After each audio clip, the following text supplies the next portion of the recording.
It is now 2:35 almost. We'll go ahead and get started. So Emily is here. Emily Sambalian, welcome. Emily is the associate students. Jordan is here as well. Are you an official rep, Jordan? Sure. Okay, so Jordan will be an AS rep. We don't have anybody from the Management Association here at the moment, Dave and John. Julie is here for faculty. I don't know if Mary Erin will be here or She Rod. will, Rod will not. Okay, so Marion will come in a little bit late. And classified Senate Gary is here representing the PCC CFT. Correct. Okay, so not the classified Senate. And Cha is here, PCC CFT. Yes. And John has just walked in for management. Hello. Hey, John, how are you? Fine, thank you. And CSEA not here at the moment. And then Danny is not here. Do we know if Danny's coming today? He should be. Okay, so Danny will come in a little bit later. Okay, so we have the minutes from the June 19th meeting. Number 10, do I hear any kind of a motion on those? Nothing's happened since then, so. I call for a motion to accept the minutes. Okay, so got a first, it was moved by Gary, second by anybody who might have been here? Oh, yes, I was here and I second. Okay, thank you, John. Discussion? Hearing none, all those in favor signify by saying aye. Aye. Opposed? Abstentions? Very good, thank you. Public comment. Do we have any public comment today from anybody? Not at the moment. Very good. Dan raised his hand. No, I just. wait. He said, Hey. no, I only saw one hand. Danny, welcome, sir. How are you? Sorry, I'm late. No problem. We just got started. Bob, is this the time to ask a question? Or is it? Well, public is for the public, but you can ask a question anytime you want, so feel Okay. free. In regard to our schedule, I had a little conflict somehow written down that we were gonna meet next week, and I guess we changed it to this week. Are we going back after this to our last Thursday of the month sort of schedule? Yes, we are. And then I also have the schedule posted on the Brac website. It's a PDF document. I can re-email it out to the entire committee, and then everybody receives the invites usually 1 week prior with the meeting minutes and the agenda. Excellent. That's fine, but I just wanted to make sure it was what I Okay. thought it was there. Thank you. No problem. Okay, so moving on here, we'll get into the meat of what we're here to talk about today, which is our budget development discussion, and Joe is going to lead us through that conversation. Okay, so there are two items on the agenda, the ACCCA 14-15 budget workshop report, so just a brief update. This is the workshop that takes place after the first of the year that incorporates what was passed by the state and signed off by the governor. We received our projected numbers, our estimates for 14-15, and that's what we are basing our budget on. So I don't know if there's anything you want to add about the workshop, but it was just what we kind of already heard, but this time it was in If there's writing. time later, I'll go through a few highlights, but we'll wait and see. Okay, so I may not have brought enough copies of the PowerPoint that will be sent out to the Board of Trustees and put into the package for the public. Right now, this is a draft document. We are still trying to ensure that our numbers are matching up. We're 99% confident, but we just want to make sure, so it's labeled a draft. So this is the 2014-15 proposed adopted budget, and this is just the overview. In the board package, there will be a very high-level summary of all of the object codes and the dollars that are budgeted for those object codes. So just as a reminder, the 14-15 proposed adopted budget is what's being presented to the board next Wednesday. California Code of Regulations in some states that the board has, or we have to provide a public hearing no later than the 15th day of September each fiscal year. So these are the numbers, or the beginning of the numbers. For 14-15, we had a beginning balance in Fund 1, and that's our general unrestricted fund, of $19,135,000. We have for 14-15, sorry guys, you know what slide I'm on? Slide 3 you're on now. Yeah, right? slide 3. So for 14-15, so we had our beginning balance of 19 million. Our 14-15 state and local revenue is about $124 million. Now this is something new for us, 13-14 trailing summer deferral. In previous years, it looked like we were able to capture all of the summer dollars in the previous year because the census dates were prior to July 1st. This year, because summer 2 or the trailing summer started before July 1st, wonderful. However, the census date was after July 1st, so we cannot capture that revenue until after the first of the new fiscal year. So we are anticipating a $1.9 million revenue increase for 14-15. And I think we were able to negotiate and capture some of that revenue. So it was a total of $5 million. That's right. We were able to capture in 13-14 about $3 million. And that negotiation was with? Our auditors, who are our third-party auditors who look at our books to ensure that what we are doing is accurate and correct and within the general accounting procedures that are established. So it wasn't, our choice would have been to book it in the year in which we received it, 13-14. 13-14, but the auditor said, based upon how close we were to that census date, or actually held a hard line about that census date, they held a hard line about it, they said, no, you have to book it. But it was a negotiation. They really wanted the whole $5 million to be deferred, and we huffed and puffed, Diane huffed and puffed, and Joe huffed and puffed, and that's what we ended up with. Yeah. And I'm sorry, everybody has met Diane Mandrofina. I was She's at- our new Director of Fiscal I was Services. at the last meeting, So, relatively new. relatively Yes, new. 3 months feels like about a year. So, with everything we've done. yeah, That's right. they're doing an incredible job.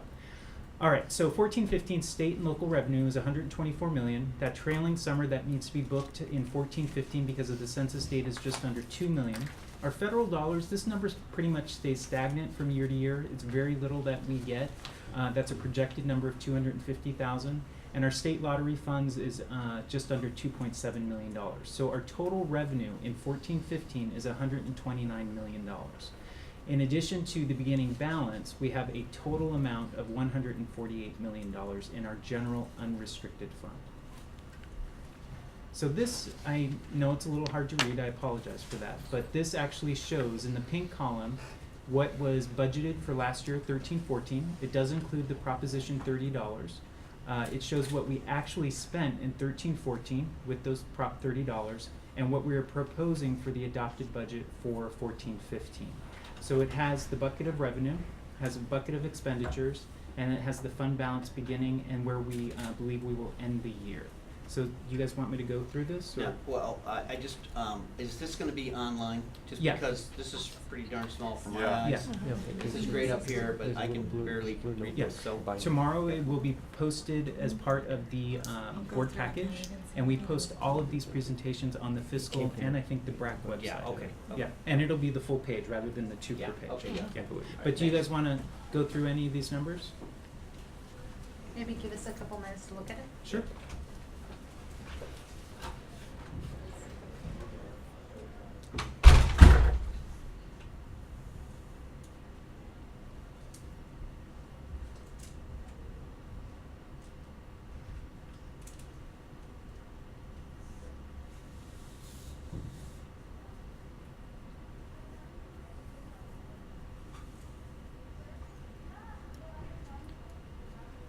What is in academic salaries versus non-academic Yeah, salaries? I was gonna ask the same question.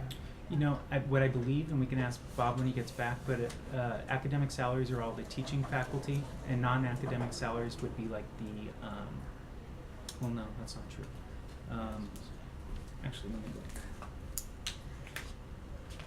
Is it manager? That's what I was gonna No. say, but I don't think No, that's because accurate. they're usually included in academic.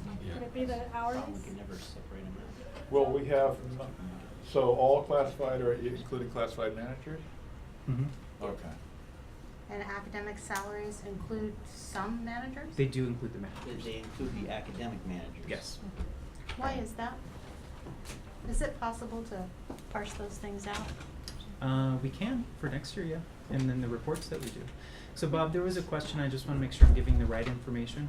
The salary line for academic, we have several salary lines. One is academic salaries, which is self-explanatory, but then there's classified and non-academic salaries. The non-academic salaries are related to the managers who are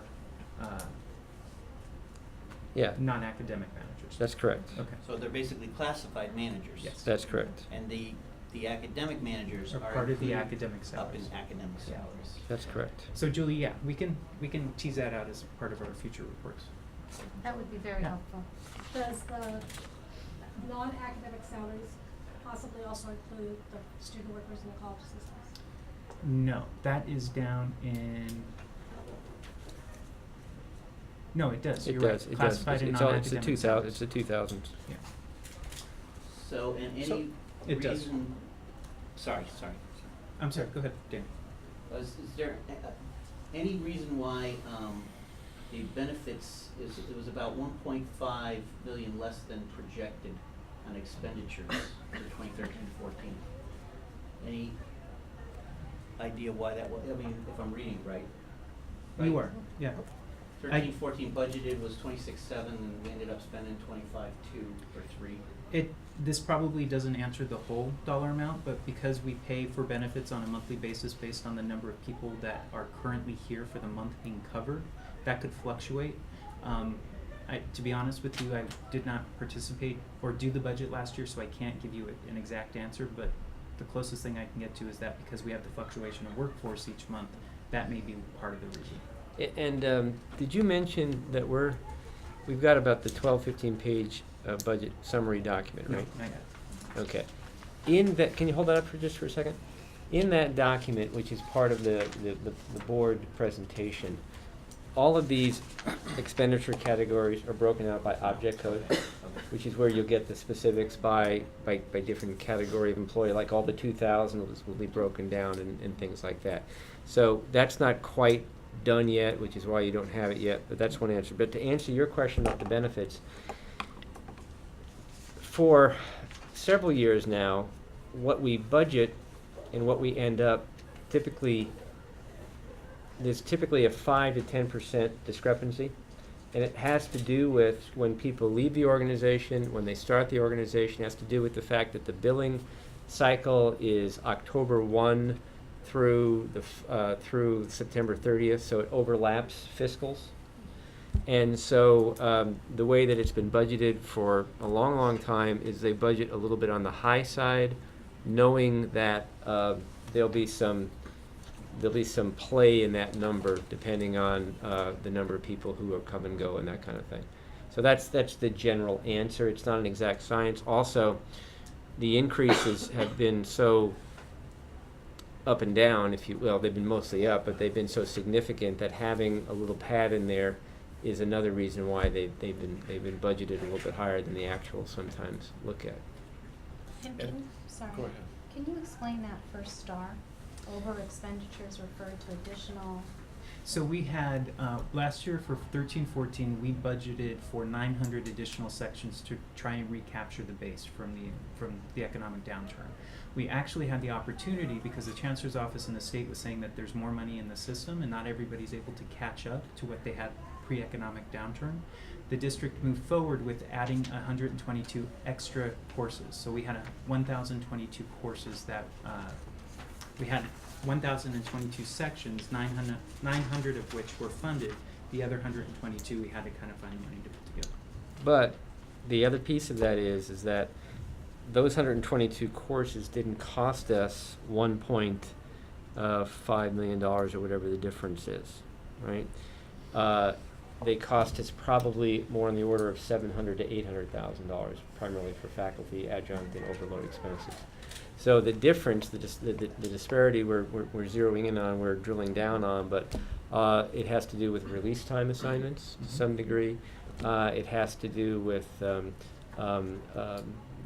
overload assignments that were quote unquote a little more costly than adjuncts might have been.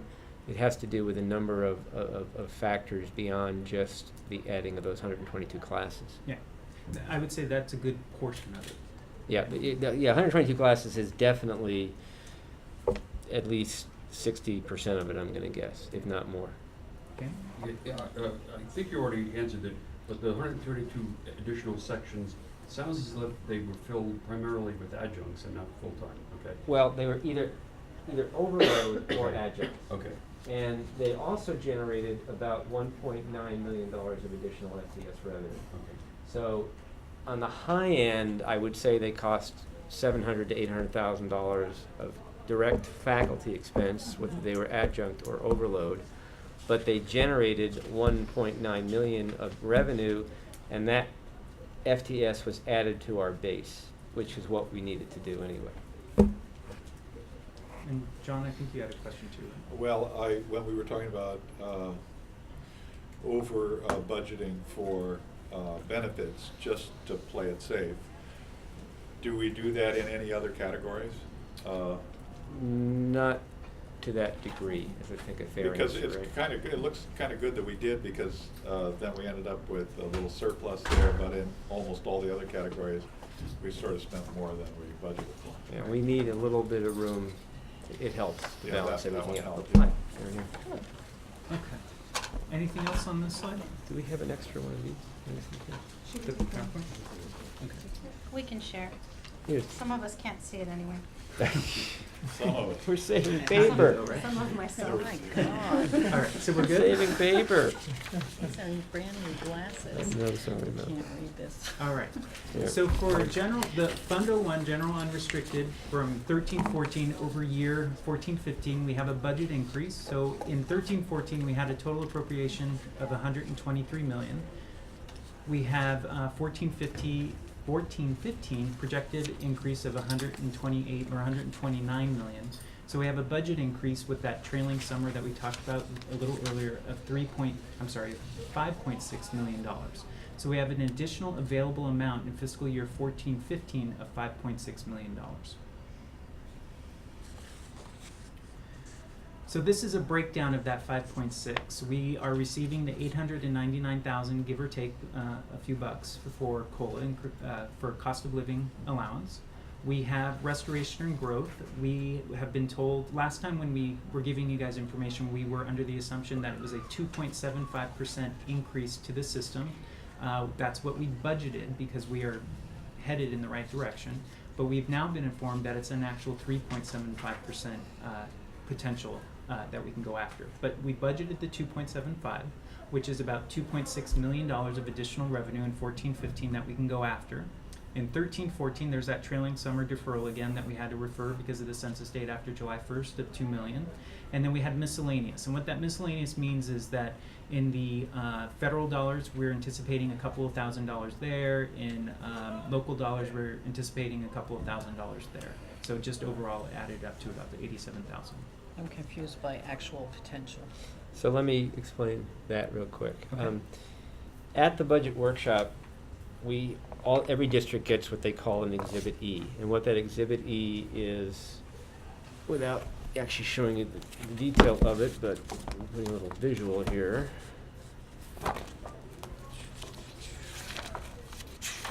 Is it 3.75 or is it potentially 3.75? It's potentially So it's 3.75 probably that we can go after. So this is the exhibit, and without getting into, I know, but this is the exhibit. But the point being is that there's a lot of calculations on here, but what they're basically saying is that there's an 11-12 workload restoration of a 800 FTS that we can go after, and that is based upon an assumption that all districts will be able to grow a minimum of 3.75%.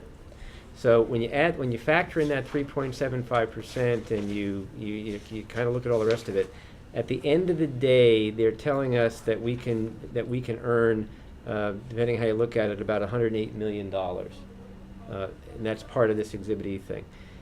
That's based upon the presumption that the district can grow 3.75% and pick up its restoration. Okay. So that's what they're calculating. Now, we, as the budget people, come back with the enrollment management people and say, okay, can we actually achieve 3.75%? Can we actually achieve what is a 22,142 FTES target? Vast majority of that is credit. And the answer that everybody came to is, yes, we can achieve that. In fact, we think we can do a little better than that. And if the other districts, and the evidence is growing that this is the case, don't all achieve their 3.75, then there is money, quote unquote, left on the table that the districts that exceed their 3.75 can actually get. And what's interesting is most of the Southern California community colleges, well, most is maybe too big of a statement, many of the Southern California community colleges are meeting or exceeding their targets. Northern California is having a difficult time, particularly the smaller colleges where they don't have the big population bases. Even a couple of the big ones are having problems. Joe had a theory last night that what you said about We have the bigger cities. And bigger so cities, and there's more employment opportunities and more people. Mm-hmm. So the point is, when we first did put this thing together, we only put it together on the basis of the 2.75. Actually, the 2%. We actually held back 0.75. But having been through the budget workshop and then having had the good fall that we've had so far, I don't want to quote it, please don't quote me, but at the moment we're probably 9% or so above, if I remember what Kathy said to us, Kathy Scott. We're doing well this fall, thus far. Now, census has not come and gone yet, so it hasn't all shaken out yet, but looks like we're doing well. And on top of that, we may put in some 8-week short-term sections this fall in order to kind of give us some insurance as we go into the spring, because spring normally is a lower enrolled semester or term. So we'll see. So the point is, we feel comfortable enough, although they never feel comfortable, but we feel comfortable enough, I feel comfortable enough, that this number, this 3.75, is achievable, and we know the state will pay us for us, and we also know that if we actually make, on average, 5% growth, there's a very good chance, or 6 or 7, as the year goes, that we can actually pick up more, which will help us with our restoration, and also just give us that much more base to pay for all the things we have to pay for around here. And restoration and deferrals are different? Yes. Restoration, deferral is money that's owed us, and that's a whole other nightmare discussion, but anyway, Okay. deferrals, and restoration is FTES. They're restoring that which they took Okay. away from us in 9-10, which we now have earned back, and now we're working on 11-12. And here's the deferral here, right, okay. Yeah, sorry, okay. Okay. So the number up there is 2.75. Yeah, we're gonna flip that. So we budgeted for 2.75. So if we exceed that, then there's additional revenue coming in. Yeah, that should be flipped. John? Now, growing beyond the 3.75 is a bit of a gamble, I guess. I mean, if we go to 6 or something and they say, no, it wasn't quite, we can give you Yeah. 4, Yeah. we lose money. Yeah, and the answer is yes, in the sense that obviously it cost us money to offer these sections, but I can pretty much assure you that out of Dr. Bell's office, Kathy's office, our office, we're not gonna do that if there's any sense that that's the case. Right now, all of the CBOs and chief business officers and chief instructional officers, there's emails flying back and forth. What are you doing? How did you do? How'd you do? And we're kind of gauging, so we have a good sense of what's left on the table. Okay. The Chancellor's office has assured us they don't want to give the money back.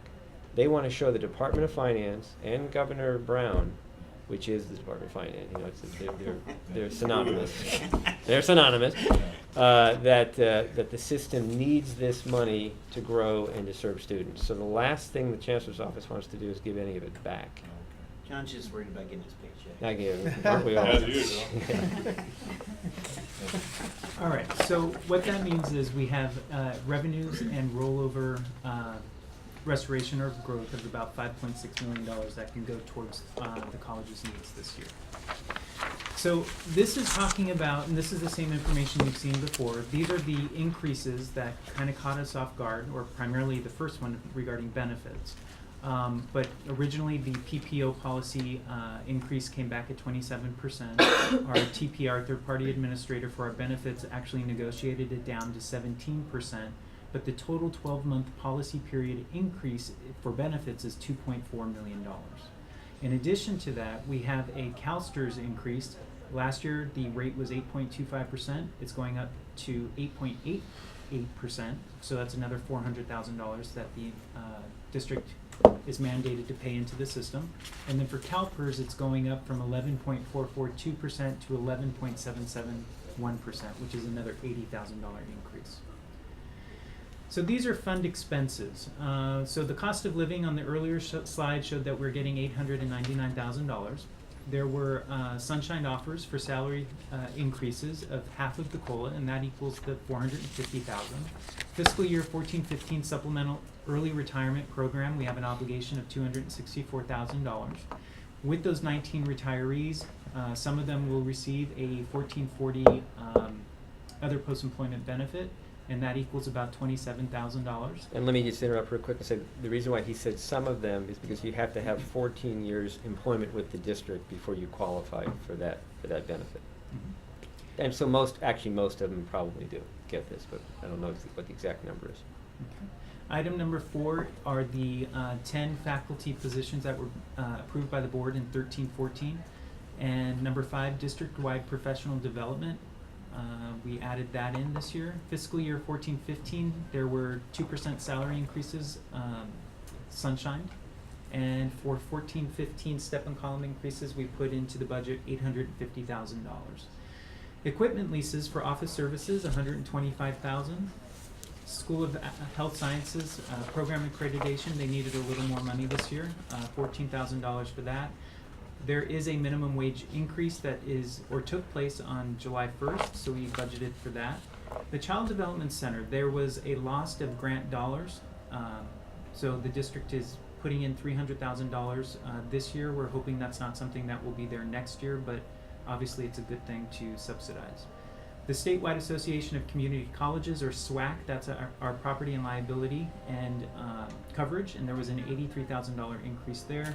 And then the college and the foundation are joining together for some initiatives, and we put about $220,000 there. We do have the shuttle service. Fleet fuel costs are going up, so we had to put in a little amount for fuel. And then police and safety equipment, the radio system, this was not only to upgrade the system that we have, but also to ensure that we have communication with the Rosemead site. Okay, so what does college advancement initiatives mean? You want that? I can, or you can start. I Whatever you mean, want to do. just briefly, I don't need a... The college advancement, the college and the foundation are working together to launch various initiatives. So the School of Health Sciences is Right. Being taken on as a project by the foundation to raise funds for different equipment, different needs that they have to ensure that the programs that we have for allied health are the best. Right. Yeah, And just to add to that real quick, the foundation this year is focusing on health sciences, so there is well over $1 million to $2 million worth of equipment expenses for that school that they're going to be working towards. At the same time, the advancement includes the courting of major donors from a development point of view, and this is some money for some staffing to help with that. It's a partial allocation of money to help move forward. So you've got the foundation, which is raise money, then you've got the overall college advancement, advance the college in the eyes of the community, and develop long-term relationships to generate not only specific money for projects, but also endowments, and for grants and everything. And I always forget plan giving, and also develop plan giving programs so that when people pass away, the money ends up coming to the college. So it's all part of their plan. So this is seed money. It's seed money to help get them started, but that's a good way to say it. It's seed money. Kickstarter. Staffing Kickstart for money. fundraising. It's partially staffing for fundraising. It's yes. That in a big aggregate way, that's fine. Yes. It's right. money you're putting in to bring You're right. more money in later. Right. Their payroll is 800,000 or million, whatever their payroll is, and then we invest this to help them this year. Okay. We're good? Okay. So other items that are expenses, we are putting aside $500,000 for instructional equipment. Workers' compensation fund, this was an audit finding for us 2 years ago. We are underfunded in that fund by about $3 million, so we are now starting to put more money into it. For the last few years, we did not put money into it because of the economy. We are now starting to do that again. And that's an audit requirement, by the way. Yeah. District-wide unanticipated costs, we're just putting aside a little bit of money for things that may come up that we didn't anticipate. A good example is the library. The library had, I think, 5 leaks? 5 fees. Yeah, and we have a member retained limit, is it 25,000 or 50,000? 25,000. Yeah, so 25,000 we have to pay before the coverage will kick in for whatever the difference in cost is. Plus, So- in that particular case, they had major plumbing or air conditioning recovery lines, water lines, what have you. Long story short, like most insurance, it will repair the damage, but it doesn't actually repair that which caused the damage. So that building is now 20 years old, and a lot of that pipe had to be replaced. So the district, on top of its deductible to do the repair, had to invest, I think if Ruben were here, he'd tell us upwards of over $100,000 just to do the repairs of those lines. So we're also putting aside 400,000 for the Academic Senate Student Access and Success Initiative, 300,000 for the Centennial Facilities Master Plan, accreditation support, institutional effectiveness evaluation survey equipment, and then we're putting aside $1.2 million for the Business Services Cost Center for settlements for workers' compensation, risk management needs, emergency needs, health and safety, those types of things. So that's a placeholder.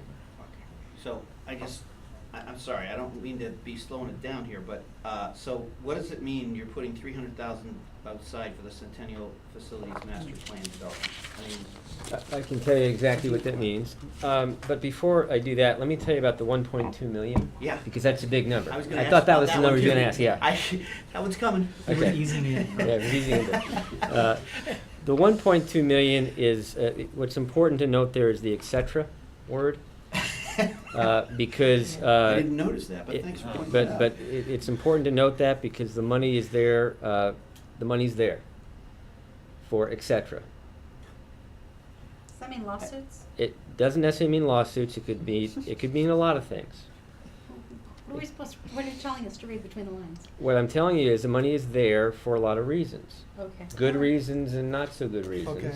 All right. But good reasons, all right? So let's just say that the money's... Is it really there for the Business Services Oh, Cost Center, or is it no, there for? it's there, the money has to be put someplace to be used for a variety of reasons. Got it. Right. Whether they're emergency reasons, workers' comp reasons, lawsuits, health Or and safety, contract change or reasons. something, Yes. or some other Okay, reasons. continuing next. Yes. All right, now back to the Centennial Facilities Master Plan development.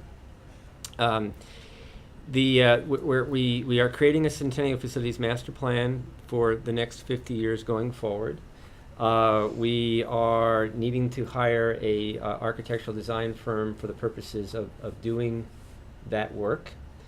You might recall that we had a process last year where we had 50 and then down to 12, then down to 3 that we hired to do conceptual master plan drafts. We had all those visioning sessions and what have you. In the next month or so, we will be doing town halls and other ways to have people, faculty, staff, others come in and review those 3. And of those 3, we will select one, and under contract, that entity over the next 8 to 10 months will create the 50-year Centennial Facilities Master Plan for the campus. And we're anticipating $300,000 cost this year, might be another $100,000 or so next year as we finish up the project. This is planning.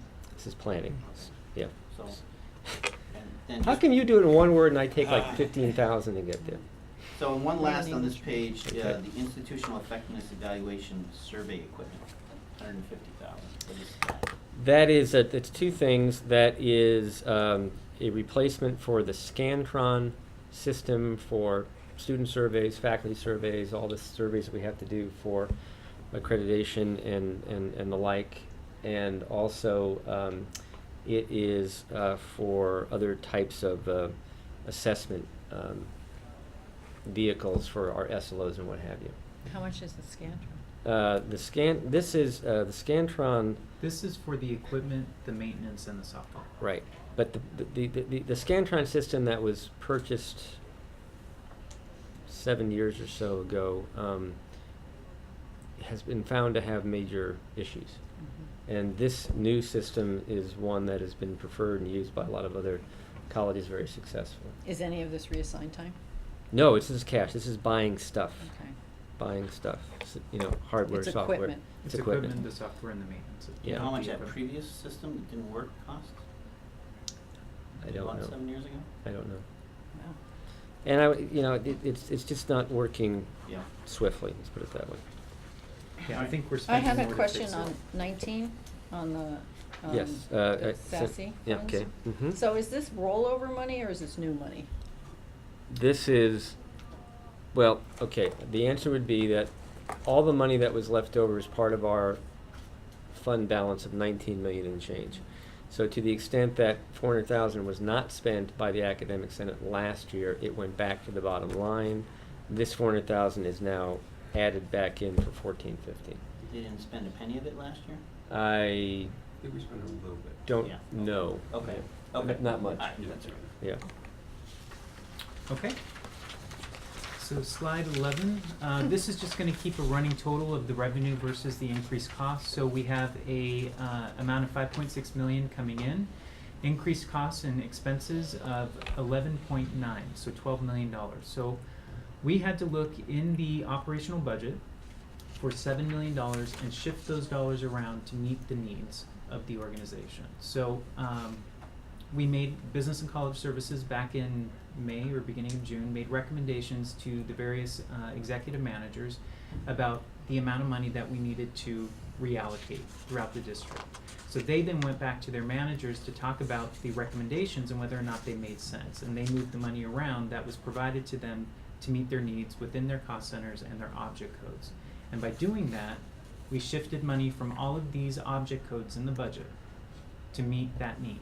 So advertising was one of the areas that we looked at, conference seminars and workshops, lectures, performers, mileage, postage, rentals, supplies and materials.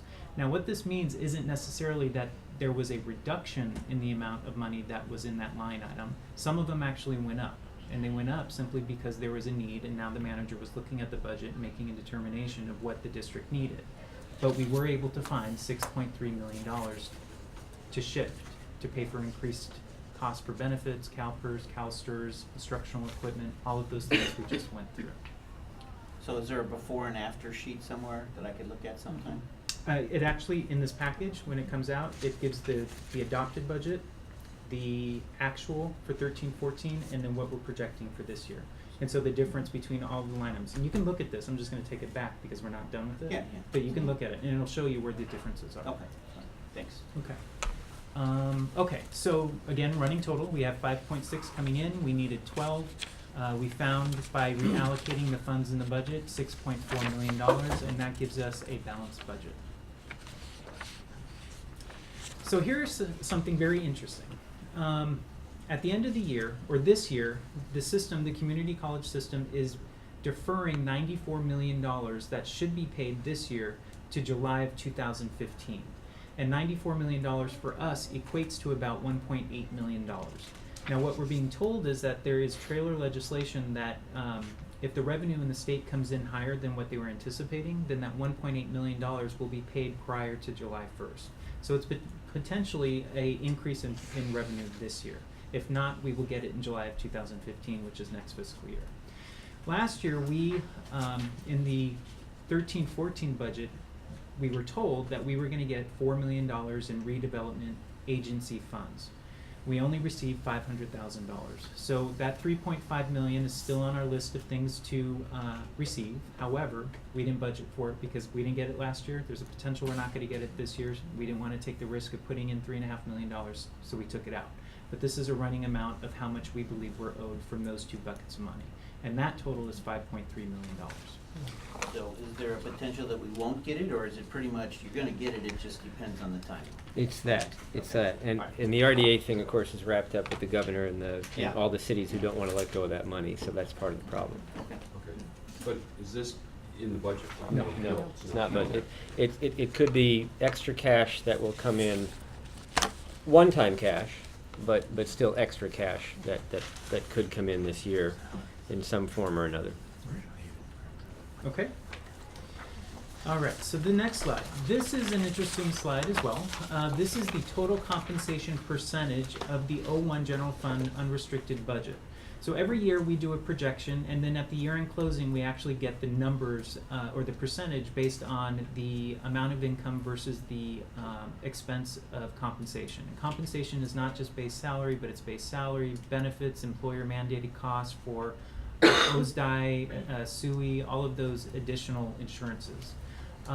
So SUI, state unemployment insurance, yes. OSDI, old Older age adults. survivors, disability insurance. Yeah. So in 2012-13, we had a projected percent of income for compensation of 90.22%. The actual percentage was 87.98, which is very good. The actual percentage of expense was 87.61%. For 13-14, we projected 90.75%. We actually just closed the books, or we're in the final stages of doing that, and the percentage is 89%, which is wonderful. And again, 87.14 for the percentage of expense compared to the compensation. The board goal is to have us, and the recommendation, I think, from the accrediting agency is that we are at 85% and not above. It's a little tight.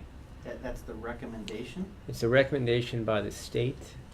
It's a statewide recommendation, and also the accrediting agency. There's a FICCAT, FCAT, there's a fiscal accountability something board that recommends 85%. But the problem with that is that's statewide, and we live in LA. Yeah, so- it's not But real anyway. rational, Yeah. Dan. Thank you. I have another, so does this include, or would this include, any monies paid to people for settlements? The Like Dr. answer Roach's is, package, it does which not. wouldn't be in It, here. it does not. It Well, does not. It should not. If for some reason they were So any paid kind as of a extra- wage, if it was a wage that they were Uh-huh. being paid, this is that calculation. Well, wait, It's wait, not wait, wait, part of wait. the So the It's answer to your total question is, the compensation. answer to your question is yes. Yeah. It Because says it's a total wage. The compensation. answer to your Yes. question is yes. But no, I'm sorry. If it was a settlement that was based on a wage, then yes. Not all settlements are based on Well, No, yeah, but she's right, asking right. specifically about Dr. Rocha. Okay. No, not, I mean, that is one example. Well, the of answer what on I'm Dr. Rocha asking is about. yes. The answer regarding A slip and fall is no. is no. Yeah. Um, But basically, this is every dollar Well, there and are benefit. I'm thinking of settlements for I'm trying not to name names too Sorry. much here, but, settlements for people who were let go, particularly there were a number of administrators who left. If it was based on wage or salary, then Yeah. yes, it's a part of this Right. this percentage.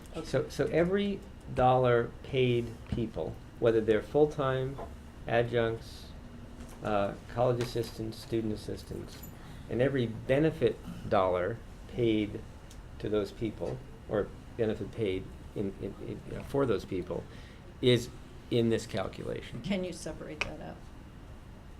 of Can all we those separate it individuals. All of This settlements. report, the actual summary, will have line by line. So Mhm. separating it out by percentage per line. No, by person. By No, not person. by No, person, by by person, percentage. by percentage. Yeah. I'm sorry. Say that again. We would want, I mean, I think it would be interesting to know, because I think it's a different situation where you have people who are here working every day doing their jobs, and then there are people who, for whatever reasons, have been let go, dismissed, and are getting, and I think that may be a pretty sizable chunk of change. I'd like to know what it is. So not necessarily individuals, but category. I don't need to know but names, so I category, don't need to right. know names. We can look. I mean, Yeah, names I'm And are we not can, sure. interesting. it would be, yeah, we can do it. I guess you'd have to look at the people who I think we're talking about, and then figure out what percentage those people were of the total, and give you an answer. We can definitely look. I just don't know how easy it Yeah, is. it's probably not gonna be a big percentage. Yeah. I mean, if as a percentage, it won't be big, Well, because it's just, Well, I because know. our payroll is like, let's say 87% of our budget last year. So if that 87% of $120 million, Well, here. let's just say we paid $95 million to Total people last year. salaries, just salaries, Mhm. not benefits, but just salaries. The actual was $84.5 million. So then you throw benefits on top of that, another, say, 18 or what, 20? What? Total benefits, 25.2, so the two combined was just under 110 million. So if you had 110 million, and then you do a percentage of the people, because there were some, but not a huge number, it's gonna be a small. Yeah, but. But we might be able to but figure it out. small tweaks in this, I mean, cause you guys, you know, everybody's always saying, oh, we're going to 9%, we're just like San Yeah, you Francisco, like your we're gonna, small we're gonna get dinged by accreditation, cause, you know, and Yeah. of course it never, because the way you guys budgeted, it would not, okay. I mean, Calm down. the No way, personal. the way it gets budgeted, the way it gets budgeted, it's always showing, it's all, every year for the last 20 years, because I've looked at this, what's projected is always higher than, and I know we're only talking a couple percentage points, but the goal is 85, quote unquote, so that's only a couple percentage points too. So even if Okay. these settlements. So we'll work you it know, out, So. but we'll calculate it. But the other thing to bear in mind is that some of those people were not replaced. So the point is that the payroll was paid, but we didn't double up on the payroll. Well, No, I understand that. For whatever that's I worth. know, but, okay. So we'll We've increased the management from, 4 years ago to now. Maybe people are not directly replaced. Well, that's another thing, but you know, there Okay. and there is an increase. You're right. Okay. In any I'm just event, not we'll seeing- try to We will try. to dissect that for you, slice and dice it for you. And this is as a percent of the general fund unrestricted budget. Yes. And a few meetings ago, there was $3 to $4 million that you were interested in sliding out of the general fund. Did that happen? That's the 6 point, The adjustment. You that's mean. that $6.4 million. But it was reallocated. It was reallocated. To where? To meet the needs that we had on these slides, so like the instructional equipment, the benefit So increases. that was general fund money that we moved out of the general fund. It's still in the general fund, but we had to take it from parts of the budget to fund these increases. It was reallocated from one part of the general fund to So another it's no part. longer Part of the part of the general fund. unrestricted budget. No, it's the general fund is unrestricted dollars. Those are the only dollars that we have the ability to move around to meet our needs. So it's shifted from one object code to another within the unrestricted They general fund. changed the way they sliced Is the there money in the pie. budget that can move into the unrestricted budget from somewhere else? We would have to go through this process again with the unrestricted dollars and determine, so like Fund 41, those are restricted dollars. If the district, we didn't do it this year, but if the district wanted to fund Fund 41 with $150,000 for an IT project, and it was a capital project, we would have to find the $150,000 in the unrestricted budget and move into Fund 41. I'm talking about movement in the other direction, money from other budgets No. moving into the unrestricted Because budget. the other budgets are restricted, and you can't take those dollars and put them into the unrestricted. Okay. Yeah. And we actually, what the next slide up is going to actually start getting into those restricted funds. Okay, did that answer your question, Julie? Okay, good. So these are the fund balances. So Fund 1, general fund, that's the unrestricted.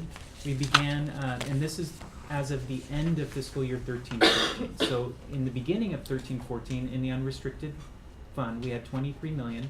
We are now at the end of fiscal year 13-14, which is our new beginning balance for 14-15, 19 million. And some of you may recall that in order to balance 13-14, we got permission from the board to take 4-point-something million, 4.6 million of our of that beginning fund balance that we would have had and use it to actually balance the books last year. Mhm. Because without that, we would have been deficit financed. So we took that money, we got permission to move it, and we brought it down, and we actually projected an ending balance of 18.9 something, Yeah, this is 200,000 higher. and we ended the year a couple $100,000 higher. So we're actually pretty close to what we had budgeted. Okay. Joe, do you know what this is, just off the top of your head, as a percentage of the budget? Which one? The Yeah. Well, ending these are all balance? these are all standalone. Oh, So the okay, total okay. budget, I think the district's total dollars, whether they're restricted or unrestricted, is about 280 million, and we have unrestricted. The slide earlier was 148 million, I think. So the difference of 140 is all restricted dollars. So.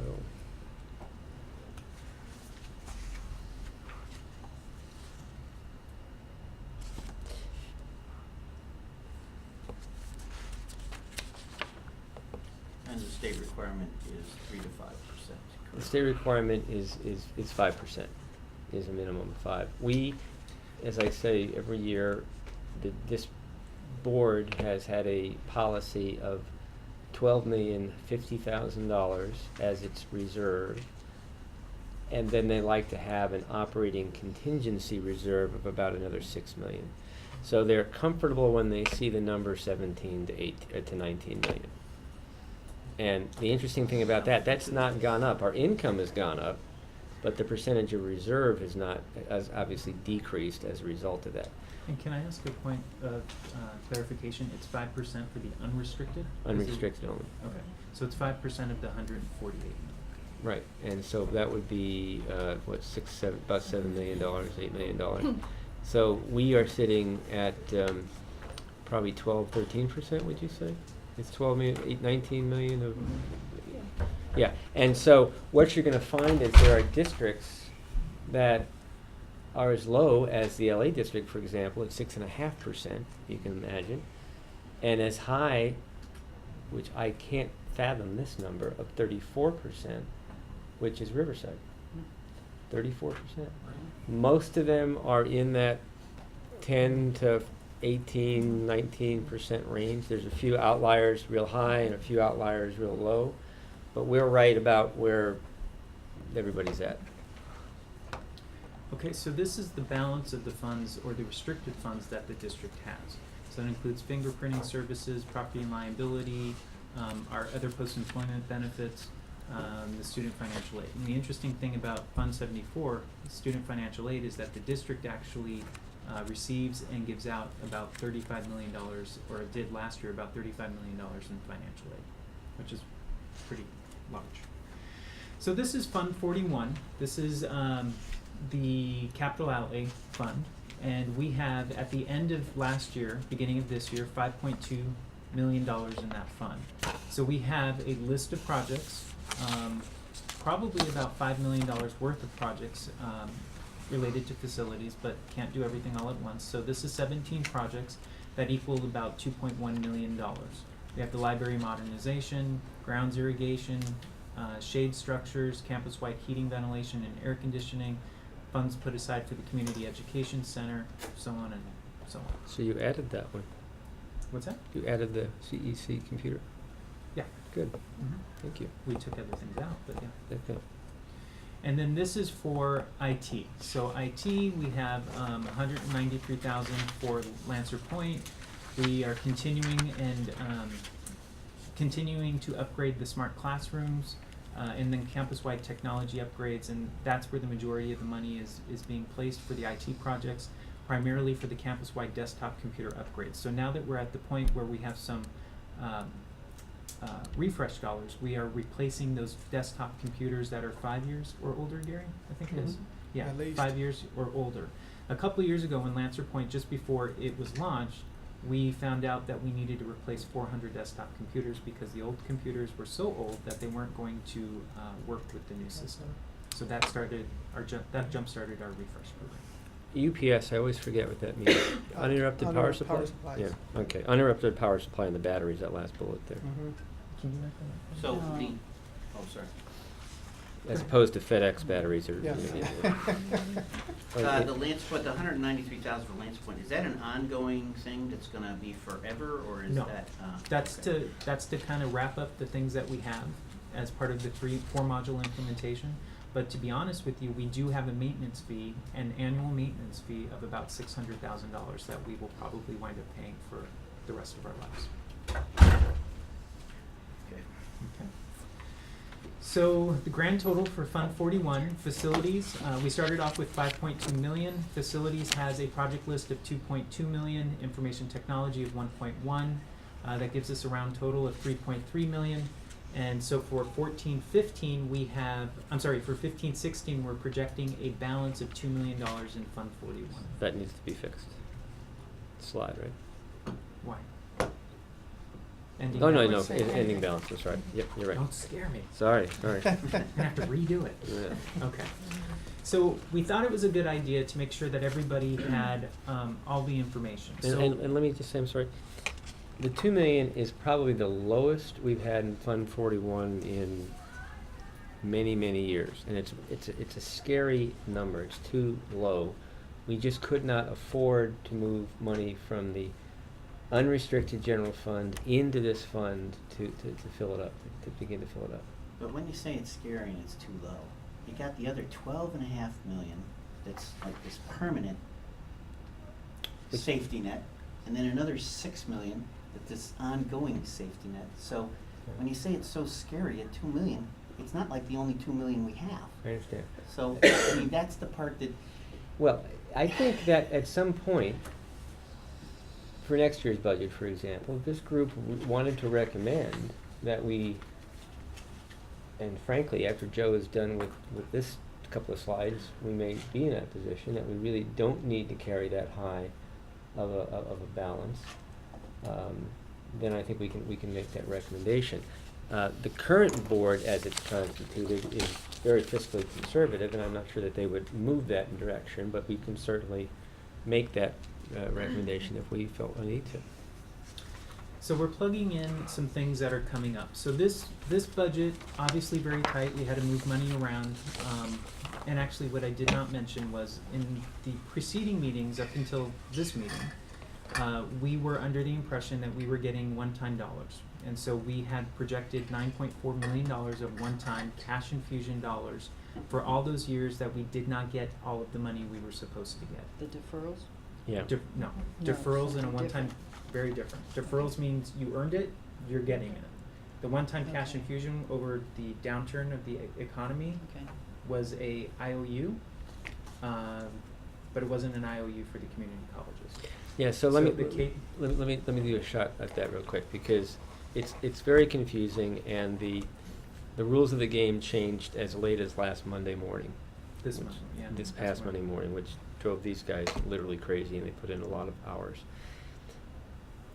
The long and the short of it is that the total deferred income for the state community colleges was in the order of $598 million, or something along those lines.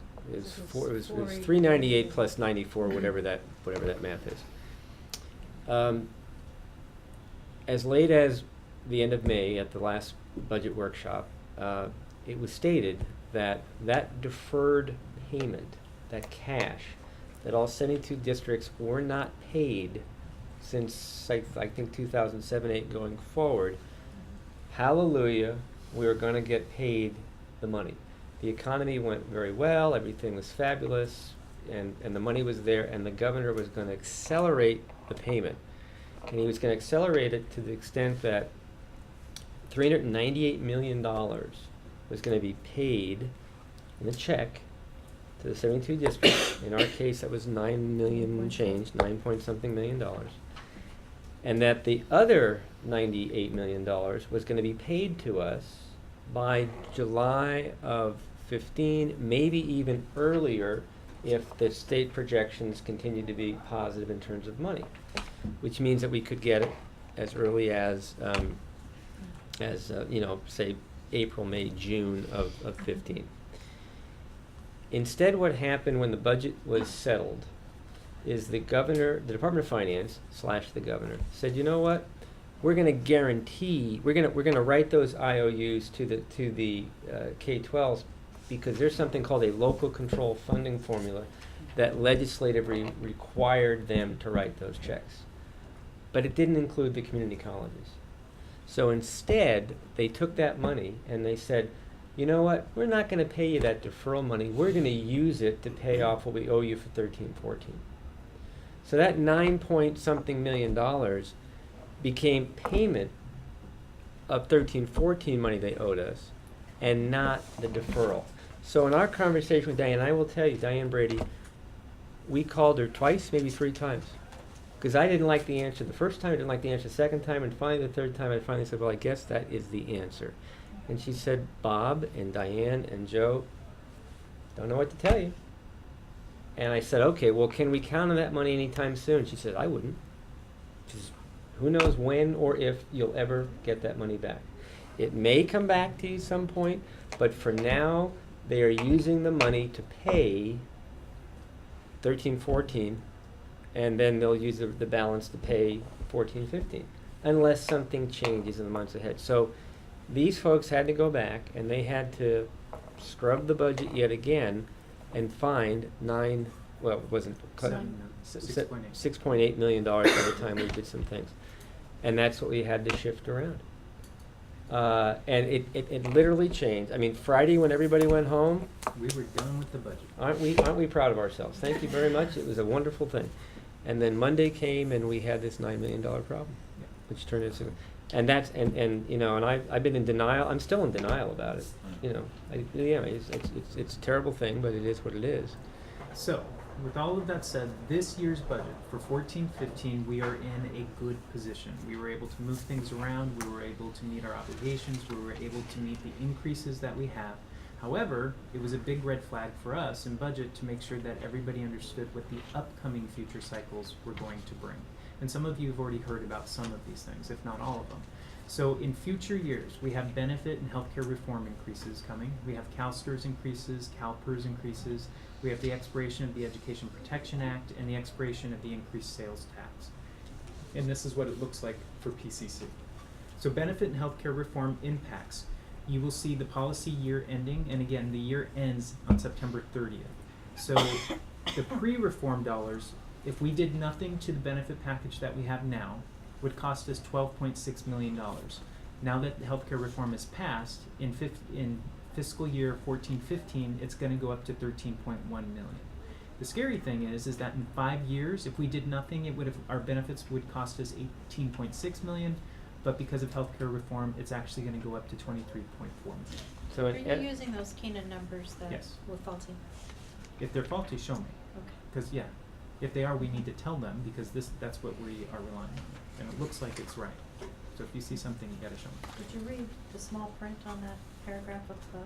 Yeah, they're taking the 8% annual medical trend, and they're applying it to what our dollar amounts are currently. And what's, Maybe you're looking at a different slide than I was Okay, looking at. yeah, Okay. please show me. so the news, I won't typify it as good or bad, but the news is the Benefits Committee is working to try and address this issue. Benefits Committee consists of all the shared governance groups and all the bargaining units. And the hope is that within a reasonable period of time, that group will come up with some recommendations that will then be used to try and deal with, at least if you look at that slide, 12.6 million all the way up to 23.4 million in effectively 5 years. And that's just showing if we did nothing to the current package. Exactly. Yeah. So, any questions about that?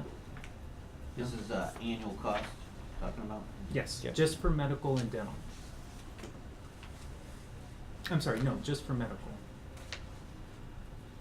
And so this is 8%, based on an 8% figure. Average, yeah. So what's? It's been higher. Well, I know it's been higher. What's the actual experience increase over, Last say, year- the last 5 years or 10 years? I would have to look for I think I have the last 4 fiscal years. Last year, it was an average of about 9.5% across all policies.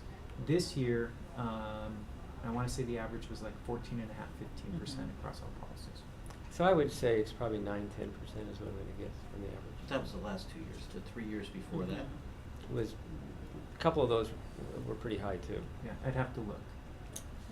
because that was during the so-called, cost running away-ish period, cost increase. Julie, do you remember? I think that was the spreadsheet we got from Keenan. Do you remember what it was? I can't remember off the top of my head. Okay, so that's the healthcare reform. The next slide shows the CalSTRS increases. So what we tried to do here was show the fiscal year, the employer mandated contribution, the additional estimated cost based on the 13-14 academic salaries. So this is just a straight projection. It doesn't take into consideration the potential increases or anything at all, any kind of percentage rise. So from 13-14, we have a 8.25% employer mandated contribution, which totaled in 13-14 for the academic salaries 5.1%. And that's not just Fund 1. I gotta correct this slide too. This is for all funds. So some people who are paid out of a restricted fund who's an academic instructor, we also pay for CalPERS. We have a mandated contribution for that too. So this is all funds, 5.1 million. If we just did a straight calculation based on the percentage increase from year to year, in 18-19 we would go from 5.1 million, almost double, to 10.1 million. And this is Governor Brown making a stand that STRS as an entity is so underfunded that by 2040 he wants to right the world. So he is forcing these huge increases right now on employers, all public employers. And it was so bad and they actually wanted to increase 14, 15, I want to say up to 12 or 13%. And what it was going to do, STRS alone was going to swallow up all of the COLA and the growth money, or the restoration money for the community college districts. And so between us, the community colleges and K-12s and everybody, they appealed to the Department of Finance / the governor, and this was the compromise lower rate increases. So and it is what it is. I mean, there's not much we can do about it, but obviously you can see the impact of it on our budgets as we go forward. And no one can, you can't deal with, I mean, there's no negotiating this. This is it. You know, we're not, the retirement system is a retirement system, so no one's ever going to go back and play with that, you know, at least not locally, we're not. So these are hard, real costs that we've got to have to deal with going forward, unless the legislation changes and these things are adjusted going forward. And I've not heard anybody yet come out and say that they're going to fight this. So just for additional information, not to have the conversation about it, but the state, I think, is capping themselves at 9%. The employee contribution is going up a little bit, I think a little higher than the 9%, but the employer mandated contribution is where I would say half of the money is coming from. And by the way, we don't have here, maybe we could put it in here, Joe, if you wanted to, if we could. The employee is being required to increase their contribution too. And we should probably put a column there where we can show what the employee's got to kick in more of their money too. I just thought of that, sorry. We can, but that's not a part of the budget. I know, but still as information. Okay. Maybe even in the last column outside the box, if you, I don't know. Sure, okay. Because that's a sizable increase too, as I recall. So this, again, I'll correct this slide, but this is all funds, not just Fund 1. So that's CalSTRS, and this is CalPERS, and again, this is all funds, not just Fund 1, but from 13-14, we had an 11.442% contribution, so what the district paid in the employer mandated contribution was $2.7 million. By 18-19, it's going to increase to 18.2%, which is a $1.6 million increase, which will take us to 4.2, almost doubling what we're currently paying in the next 5 years. What percentage of these are outside of Fund 1? Very small.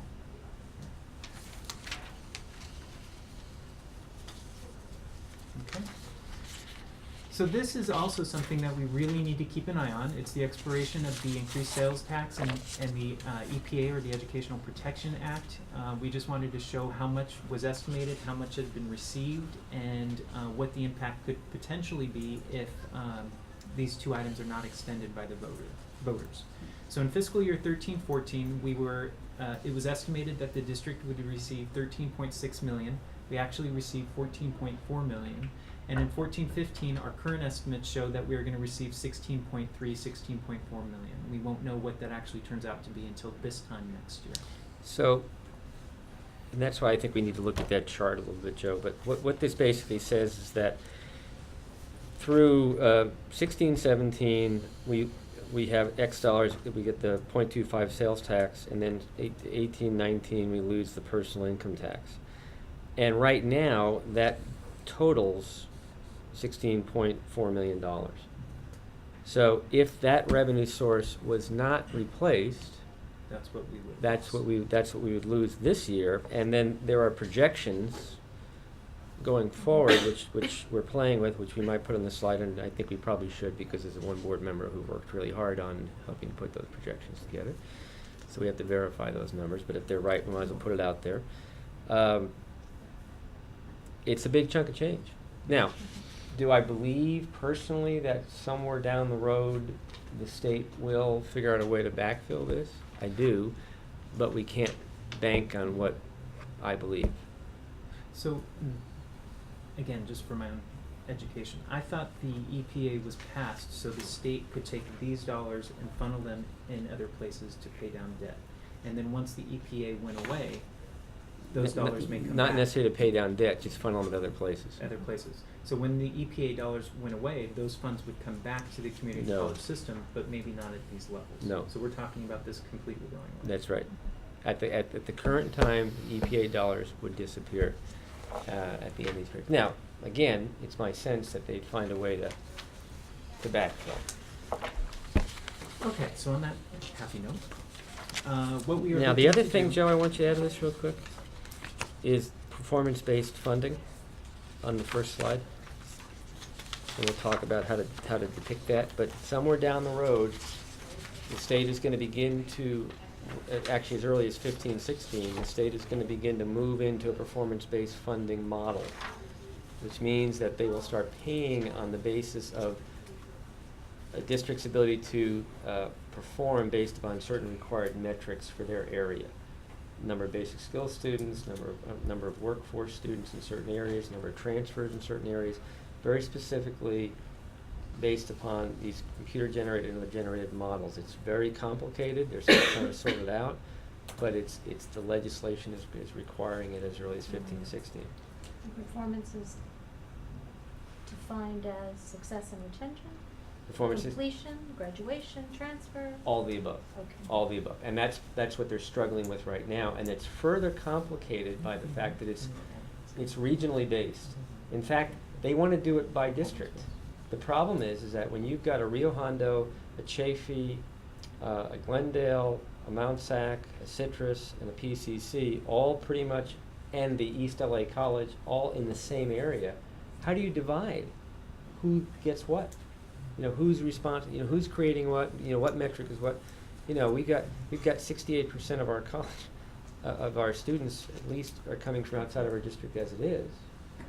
I'm having lunch with the Rio Hondo president next week, and she wants to nicely but politely tell me to shut down PCC Rosemead because it's stealing students from them. Well, of course, they were our students to begin with, but we're now, things at PCC Rosemead are moving in good now. We have lots of enrollment, things are happening, and it's impacting Rio Hondo.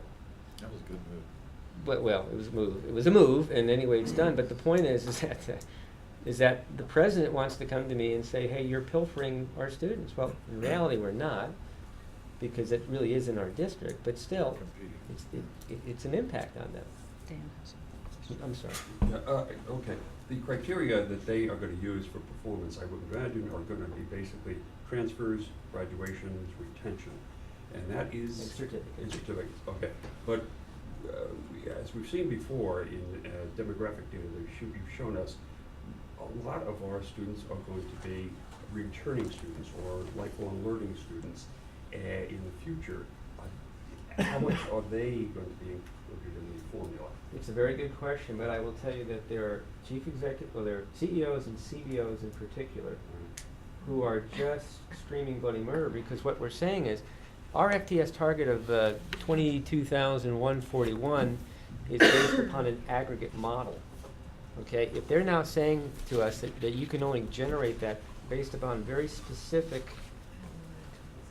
metrics that are designed for your area, then whether we're able to do that or not is going to be a real question. Because one of the things they're saying, let's say that you've got a widget, I think you've heard me say this before, let's say there's a widget manufacturer and they're in your backyard and you need to train people to go build widgets. Fine, we'll pay you till the cows come home on that. But if that widget manufacturer is 150 miles up the road, they're going to say, you know what, we don't want to pay you to train that. We want to pay that college to train that. So you can operate that program all you want, but we're either not going to pay you for it, or we're going to pay you at a reduced rate or something like that. That's the direction that they are heading in to drive quote-unquote completion. You know, more degrees, more transfers, more certificates. Now, whether or not all this comes to be in this dire way that I'm describing or not, we don't know. But we know it's coming, and it's supposedly coming, elements of it, as early as next year. Is this being promulgated from the legislature or the chancellor's office? Legislature, Mhm. not the chancellor's office. The chancellor's office is trying to respond to it. You probably, Mhm. you may have seen the Okay. thing that came out yesterday. Yeah, I did. They're trying to respond to it, and they're And trying to that's get what the that was. message out. Okay. And that's part of it. They're saying, you know, you guys, you 72 districts really need to, it's coming. And of course, many other states throughout the country have different types of performance-based funding metrics. Mhm. We've enjoyed for years a one-size-fits-all model, credit, non-credit. Mhm. And actually within non-credit, there's two, but, you know, differential. Which, by the way, if anybody wants to know, this is the number you want to write down. Next year, the credit FTES, what they call it marginal funding, but the payment is $4,675.90 per FTES. 10 minutes. We're almost done. For non-credit FTES, there's two types. For the parent education type and the early child education type, and that type is $2,811.75. And for the non-credit, what they call CDCP, or Career Development and Career Placement, it's $3,282.81 per FTES. Now, what's important about that CDCP number is that that is going to be funded, it looks like, starting in 15-16. They started at the same rate as credit, but I don't think they're gonna give it, I don't think that's gonna work, but I think we're gonna end up at about 80% of the 4,600. So it means it might be around $4,000. And because what they're saying is that non-credit has a significant role to play in creating workforce. Well, that's what In training Bruce people. Harris's Exactly. thing was about that. Exactly. And a significant role to, so they're saying, okay, we're going to pay you on a par with the credit because it's about completion for certificates, whether those certificates are credit certificates or whether they're non-credit, we need to train people to go to work and pay taxes. So they're gonna fund more money for that. So this is just, they're shifting dollars to different places. What were they saying about basic skills in that? There was a What they're component saying is there that they was recognize interesting. that basic skills, whether it's non-credit or credit, people have to have a certain level of English, math, English skills, science, writing, what have you, in order to be prepared for any of those things, degrees, transfers, or certificates. Therefore, they're going to look at the population area. And they're going to look at K-12 data, they're going to look at number of immigrants, they're going to look at all of those things and say, okay, in this area, we're going to pay a certain rate to that district because they have a certain percentage of people who require basic skills support. And I'm not sure how it's all going to play out, but the basic skills are going to be very high on the list of priorities. What I couldn't tell was there a shift in the funding or the assessment measures that they'd be looking at? It seemed like there was some code in there. And I Yeah, couldn't well, quite it's both, translate in it. terms of how, I think they're still trying to define it, to be honest with you. Okay. But in general, there's a recognition that basic skills instruction is a significant need and challenge the community colleges have got to address. So they're going to support them to do that. Okay. That's good. Yeah, that makes sense. Where would Okay. tuition dollars be in the budget in this? Where the what? Tuition Tuition dollars in slide number 3? is part of the local and state revenue, state and local revenue. So under, It's it's on the local one. and on page 4, Slide 3, page 2. Oh. page 4 down to the, you guys got page bottoms on yours? Yeah. Local funding, the 42,241,000. Now, the thing about What page are we on? this- Slide Mine's a four. different one. Slide Oh, see. four. Oh, Page it's two. a. Slide 4, page 2. Oh, okay. Slide 450, Slide sorry four, guys. page two. Oh, that's the one we can't see. Oh, yeah, yeah, yeah. There it is up there. All right. Local funding, 4240, yeah. And international student fees would be in there also? Yes.